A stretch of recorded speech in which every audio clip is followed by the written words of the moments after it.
কি রে কইলে আরে হালাই তোরা স্টেশন বই রইছ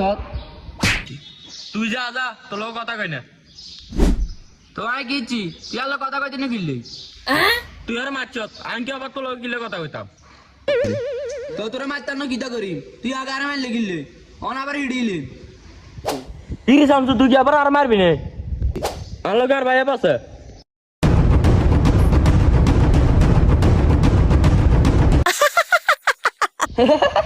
তোর কি ভাই তোর ভাই দুলটা তো দিতে পারিছে আই উল্টা তো নিলে তো সমস্যা কিতা অন ডাইরেক্ট হিডি দেব ইদারে হিডুন কি এত সোজা নেই তুই আর হিডবি এটা মোর কথা কার আয়ের বন্ধুরে কল দিতাম আসি দে দে তোর ভাইয়ের ফোন দে আয়ো কায়ো তোর উডিম তোর ভাই পরে উডিম হ্যালো তুই কোন রে আরে দেবলা না এনে দম কাইতে আছে তাড়াতাড়ি স্টেশন আস